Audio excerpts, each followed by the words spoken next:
Pasensya na kayo mga idol, medyo madilim ang daan kasi umaga ngayon. So, hindi tayo dumaan sa National Road, dito tayo dumaan sa mga private road.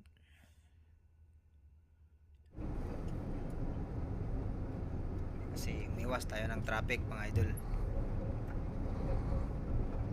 Ayun, may camera oh.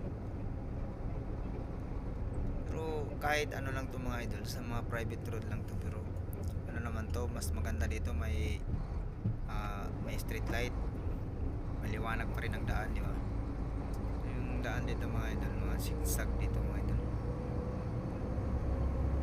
Ito yung pupunta ng Tumamatarik.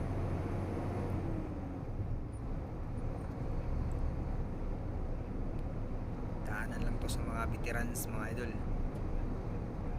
Kung dito ka nagtatrabaho, dito ka sa sa Riyadh na assign, alam mo itong daanan na to.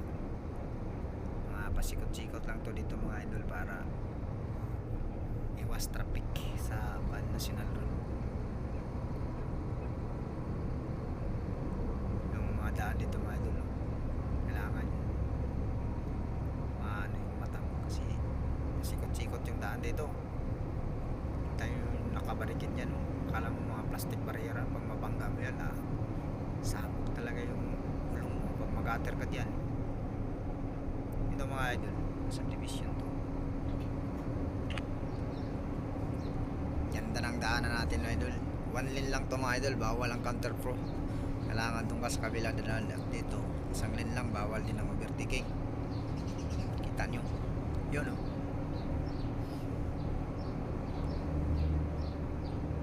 Dito malapit yung workshop namin mga ka-idol oh. Dito tayo dumaan kasi para laktod ba, hindi na tayo umikot-ikot pa doon ang layo. Dito tayo dadaan sa mga daanan ng mga veterans mga ka-idol. Hindi naman madilim dito kasi may ano naman, may street light, di ba?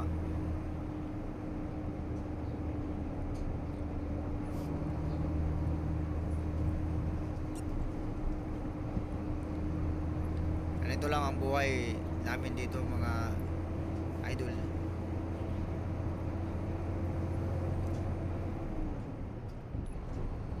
Kita nyo yan. So